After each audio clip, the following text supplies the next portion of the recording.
one thing that really always amazed me about Onnit was, it wasn't a one-hit wonder. It wasn't just an Alpha Brain story. When you tell that, a lot of people are always like, wow, I never would have thought that it was one product in the beginning, because then it was Shroom Tech and your branding was off the chart, Aubrey, and like everything you did was just premium, and it almost looked like you could see the future in a weird way. And I know you have a great team and all of that, but still, it seemed like you were 3 steps ahead, and you were almost like Steve Jobs, like creating the product that people didn't know they wanted, and just wondering, like, looking back at that, like, how was that? Was that all your marketing experience, and then just highs and lows on that journey, and then, this year, walking away from it? Yeah, honestly, I was making products for myself. That was my secret. I really am well-rounded in all of the passions that I have, everything that I love to do. I love all of the physical activities. I love mental activities. I love any variety of training in so many different sports. I was great at virtually nothing, but good enough at about everything that I was experiencing so many different facets. So there were so many different desires that I had for different products in different ways. So my advantage was that I was creating products for myself. And because I was so involved in so many different activities, there was a ton of other people who were like me in some way. And so literally everything I created was something that I loved. I wasn't trying to assess a market and then create a widget to fit the need in that market. It wasn't my business hat that I was doing. I was saying, what is the raddest thing that I could make that I would use and love? And that was my guide star. And I just started knocking those down in priority of what I wanted the most. So that's honestly continued. It's like, what do I want the most? Well, I would like some high protein snacks. That's one of our latest products, right? Like, because we've knocked down so many other categories where Onnit is just an absolute part of my everyday life. Like, people have asked, like, what are you going to do? What's your relationship with Onnit going to be like? And yes, my management of Onnit is going to be different now that I'm not the CEO, but I'm still taking every product, like every day, still training with the tools. Like, me and Onnit are inexorable because I built it to serve my needs. And, fortunately, so many other millions of people out there, their needs as well, because we're all a lot more similar than we are different ultimately. And that was really the secret of it. But yeah, of course, a lot of hard lessons, like, if I had to sum up, some of the big moments, one moment we had early on, we had a security hack. This was when a lot of those different security hacks were coming, and we discovered it internally. And, there's big stories of Target trying to cover it up, I think, and, different people who it got exposed and then they had to apologize. And so this was all in the zeitgeist, but we found it really early. We just saw them as soon as they got in, didn't even know if they got to any data. But I made the choice then, like, what Onnit stood for was radical vulnerability, authenticity, truth. We would just share the reality of what it was, because that's who I was as a human being. And that's what Joe is as well. It's like, we're going to express the truth. So I made the choice to just go out and tell every one of our customers, like, hey, this is what happened. We don't think anything happened. But that was kind of a really radical move at the time. I think that's something that it's in the zeitgeist now, and a lot more companies would do it. But stepping out like that, I think it really engendered a lot of trust. So what was this thing that was absolutely seemingly catastrophic? Oh, our customers are never going to trust us. This is going to be it.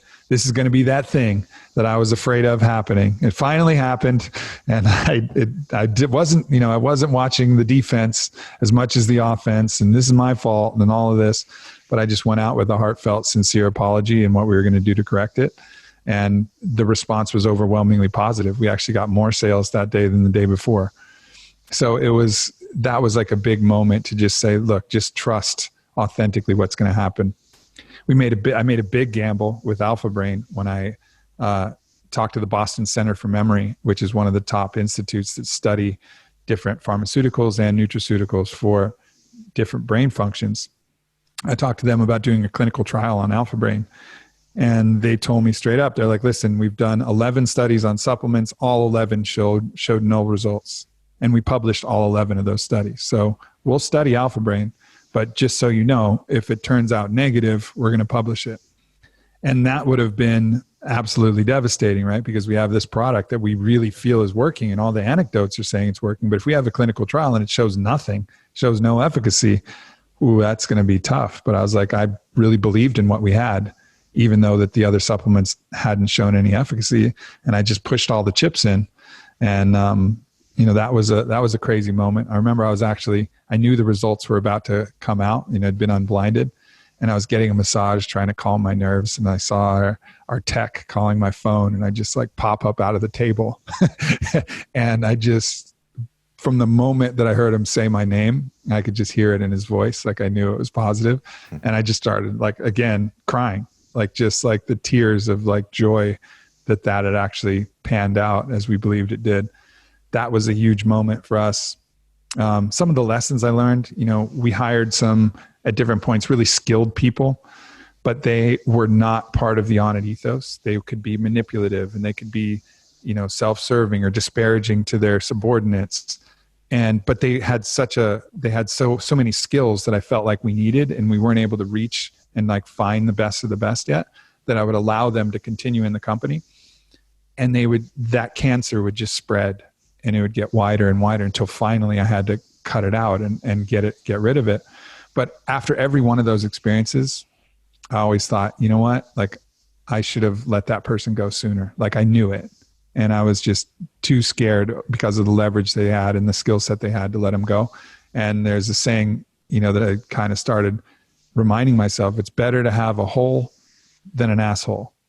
Right? Like better to have a part of your company that isn't filled than it being filled with somebody who's not of the right heart and character.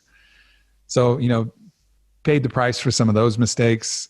But everything else has been really a blessed journey. We had our periods of financial challenges where we distributed too much money and then things didn't turn out the way they did. And then we called it cash apocalypse. Our CFO just actually stood up and just walked out of the office and never came back. And we're like, where'd you go, bro? And he's like, you guys are done. We're like, no, we're not. We're going to be fine. Like, no, he was out. We've had all of those kind of crazy moments that I think a lot of companies coming up have.